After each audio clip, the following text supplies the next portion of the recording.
All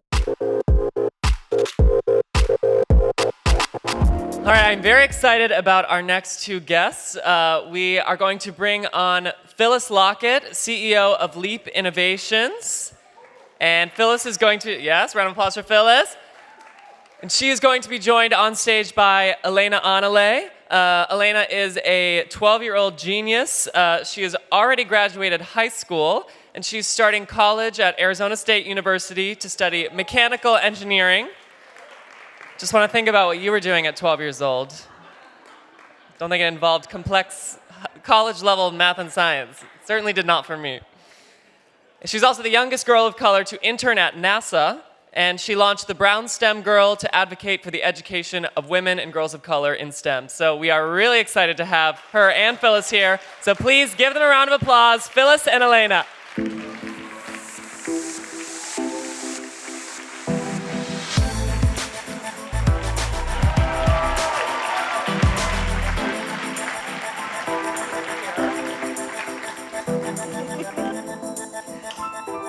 Wow. I just want to know what all of you were doing at 12 years old. I am so excited. This is the highlight of the conference for me, just meeting you and being with you, Alena. And you are a remarkable and exceptional young woman who just started college, a freshman studying mechanical engineering at ASU. And give us one thing that you like about college and one thing you don't like.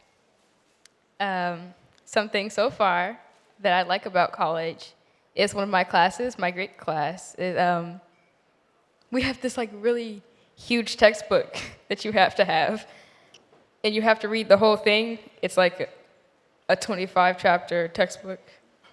But it was a very good read.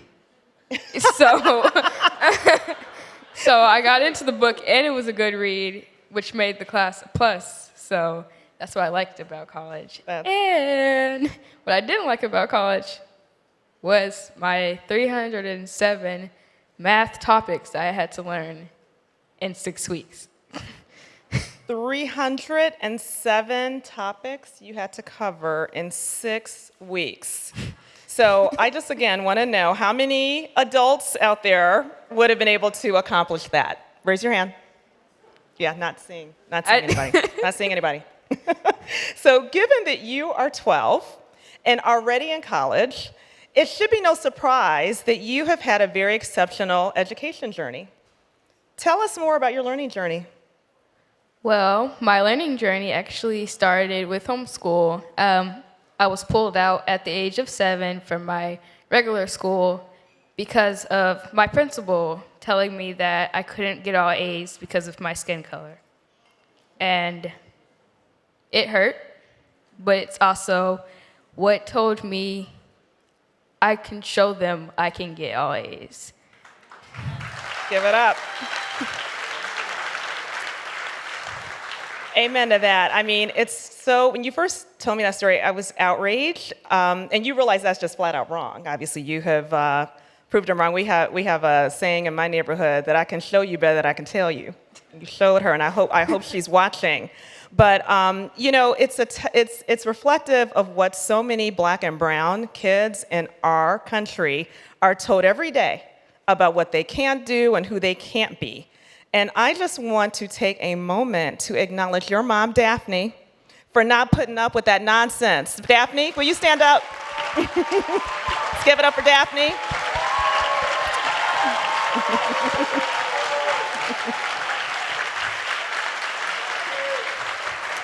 So you completed middle school and high school at the same time. How did you do this? How did both homeschool and public school work together? Like, talk to me how about you did that. Well, through the homeschool and the regular school at the same time, what I really needed was organization because there was a lot of work, but since I was organized, it was just all together and everything was well put where I didn't have to think about a bunch of different things at the same time. So you got excellent organization skills, and I think that's fantastic. I remember you mentioned something when we first met on Zoom, that you were referring to it as unschooling in some ways. What's unschooling? Well, when you think about unschooling, it's like in regular school, you would go to a classroom each morning and be expected to learn that thing at that certain time. Well, with homeschool, you don't have to learn something at that time, that pace, because you can do it at your own time, and you could wake up in the evening and say, okay, I'm going to work now. I love that. That's the kind of flexibility that I think we are all aspiring, right? Because everybody learns differently. Yes. So talk to me about when you fell in love with STEM, and do you remember when the light turned on for you? Well, through STEM, I've always just loved science. I am a Lego girl. I love Lego since I was 4. And I would just organize them for some reason.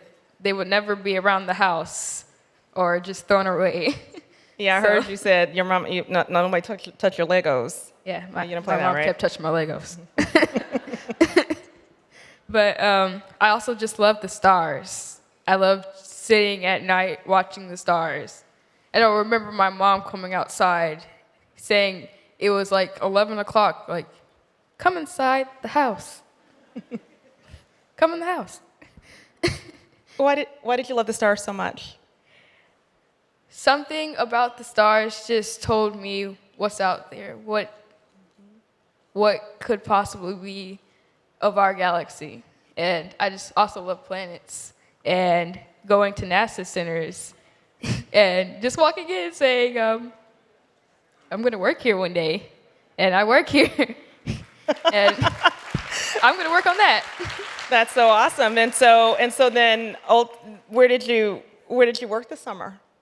I had an intern this summer for NASA, and actually got to go to the JPL Center, which I got to see these extremely large, replicas of the actual rovers that went to Mars, and I was so excited. I actually did a little mini dance while I was there. That is so cool. So help me understand. So you worked at the NASA Jet Propulsion Laboratory, and you were in college, taking college classes at the same time? Yes, that was. So it gets back to those organization skills. Yes. That is amazing. And I love how you called it out. You knew. You knew you're already, at a young age, you knew that you were going to work in NASA. And Yes. here you are. So what do you want to do? What do you want to do? Right, you've accomplished so much already. What do you see yourself doing after college? Well, just after college, I plan to go into med school. I have found a real love in biomedical, and it's just when I went through my summer session, I went through it and I said, okay, I absolutely love engineering, and I love medical. Well, I think you can do just about whatever you want to do, so that's incredible. I know we're getting close to time, so I want you to tell the audience more about the organization you started, Brown STEM Girl. Why did you start this organization, and what are you hoping to achieve? Well, I started the organization Brown STEM Girl, which is giving opportunities in STEM to other girls of color. And it's just been going very well. I have had a lot of events coming up. I have an event for Brown STEM Girl STEM in the City Day where I give a scholarship with my partner schools to a girl of color. And I also give internships and mentorships just to girls all over the world. We also have a trip to Singapore, which is taking approximately 30 girls to just go and see the Art Science Museum. So we have a lot going on. That's pretty, yes, it's pretty awesome. And why do you want to do with Brown STEM Girls? What's inspiring you to do this? Because you got so much, you just have so little on your plate already. So talk to me about why you want to do this. Well, when I thought of Brown STEM Girl, I thought, why don't I make a group where I can show you that there can be girls like me, that, you don't see a lot of girls in STEM, and you don't see a lot of women in STEM. And when I thought back to what my principal said, I said, well, how can I help girls do what I've been wanting to do? So that's where I came up with the idea of Brown STEM Girl. Oh, that just warms me up inside. I was a Brown STEM girl a long, long time ago. Yes, give it up.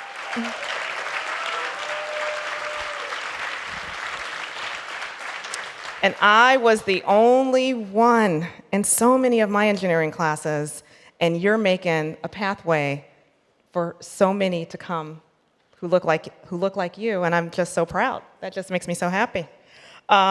So we are in a room full of investors, educators, tech leaders, investors who are deeply, deeply committed to ed innovation and transforming learning. What advice, right, would you give this crowd? Like, if you had a magic wand and could change school, what would you do? Well, if I had a magic wand, not saying I don't like testing, but I would take away testing, and I have a really good reason for this, because I'm very anxiety-wise with testing. I could be really good in the subject and get to the test and totally freeze up and not know what I'm doing. But I wouldn't say I don't like testing. I don't believe in testing, because why would you base students' whole life off of test scores and what they could be achieving off of their test scores? So if I also had a magic wand, my second thing would be I would just pour out into a bunch of other organizations like me. Just see what they're trying to do, because that's what I want to do for girls. I want to show them that I can help them and encourage them and do whatever I can. Yes, please. Alena, we have so much more to talk about, but I know we're going to have to run. You are also an author, and I heard you're coming out with a book called Brainiac World, 21 Days of Affirmation for Smart Girls. So look for it and get it. But I just want you to know that you embody the hope, the aspiration, the excellence we all strive to realize for our students. And I just want to thank you for giving us a glimpse of what is possible. So when I look up into the stars from now on, I'm going to think of you, and I'm going to think about how far you will soar. Ladies and gentlemen, let's give it up for Alena Analeigh and her mom, Daphne.